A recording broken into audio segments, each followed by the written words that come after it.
We turn our focus now to the normal curve, also known as the bell curve.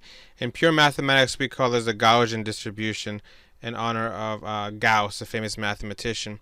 However, when you're taking a class, especially in university, and you hear that this teacher grades on a curve, this is the curve that we're talking about. It's where we take the data, we find the mean, we find the median, we find the mode, and we actually force them all to be the same number. In the process of that, we end up modifying some of the data points in order to accommodate that. Okay. Now, what makes the normal curve unique besides that is that we have what are called standard deviations away from the mean. All right, we're going to go ahead and begin with the relationship that the variance and the standard deviation are related. The standard deviation symbol is lowercase Greek letter sigma. You are aware that this is a capital letter Greek letter sigma, and then this is the lowercase sigma. This is the variance. And if we take the square root of the variance, we get the standard deviation. Now, as is the case with most statistics, mathematical statistics, you're going to have equations that look very overwhelming. In reality, the math is actually pretty simplistic and drone. In problem 1, we're given a bunch of data, and we're also given the mean. Generally speaking, you will be in charge of finding the mean, so then you can calculate the standard deviation. May I suggest the following procedure to go ahead and calculate the variance and therefore the standard deviation. So first we'll go ahead and make a column for the values, each value in the data set. I'm going to put these in ascending order just because of a good habit. 4, 5, 6, 9, 13.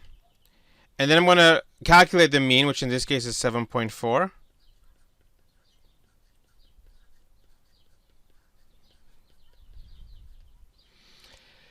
And then we're going to go ahead and subtract these two values. Okay, now to be honest, it doesn't matter if you're careful with your signs, right? It doesn't matter in this case if you get positives or negatives, because eventually we're going to square this.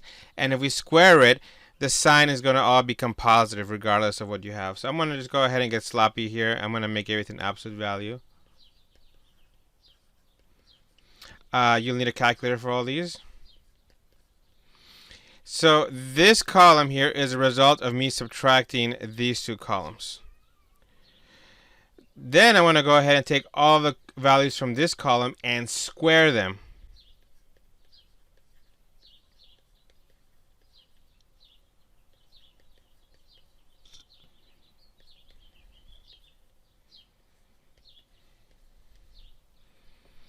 And now I'm ready to do what I need to do. We're going to take the mean of this last column. There are 5 data points. We add these all up, divide by the 5, and we're going to get a mean of 10.64 for this last column. This, folks, is our variance for this set of data.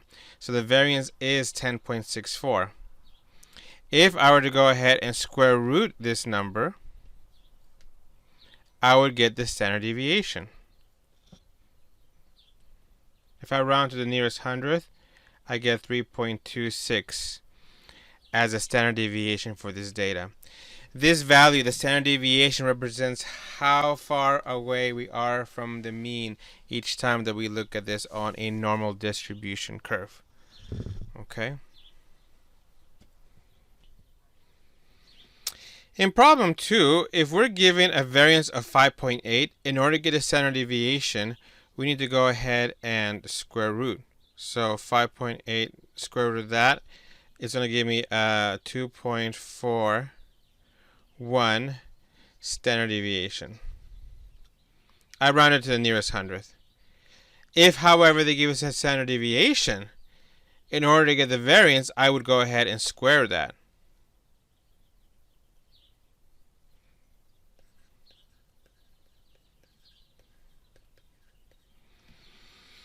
The variance at this point in the game doesn't have much bearing on us except for how to find the standard deviation. As you get into more advanced statistics, the variance is going to be part of something called the expectation values.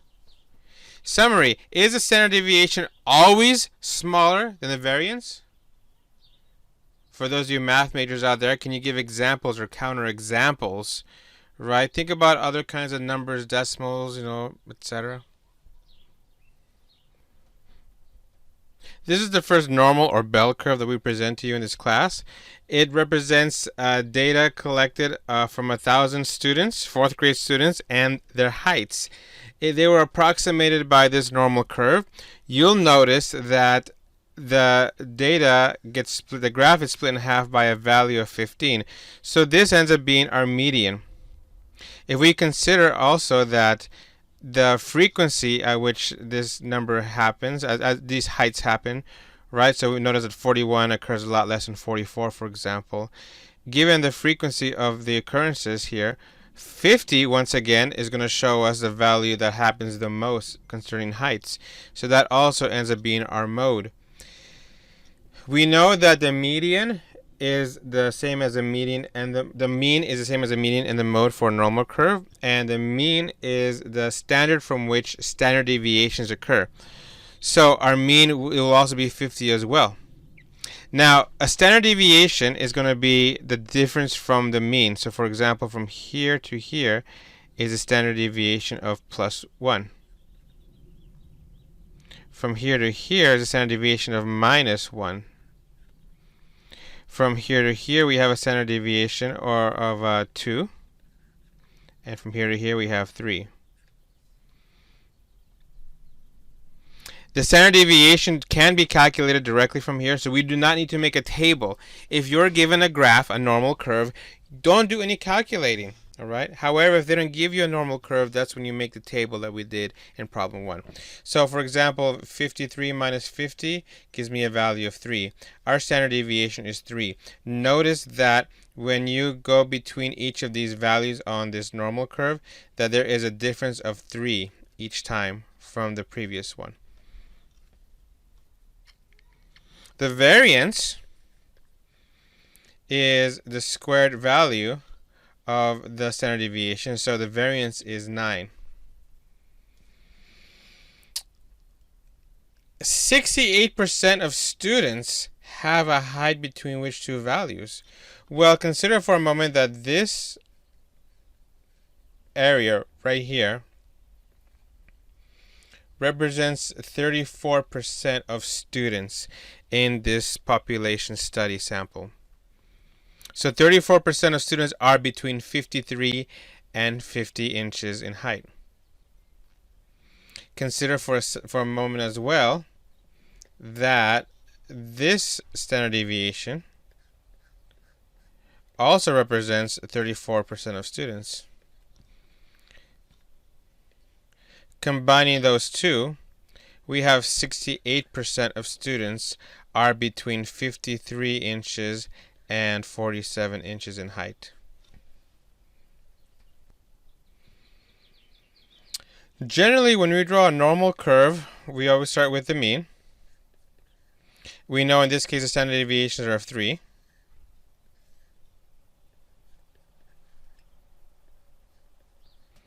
And generally, we go about 3 standard deviations away from the mean. So you'll notice that this is how we set this up. You could find many other values from this normal curve. For example, the median would be 75, the mode would be 75.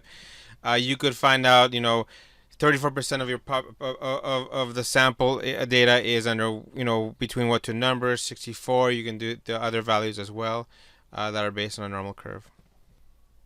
Summarize the key features of a normal or bell curve.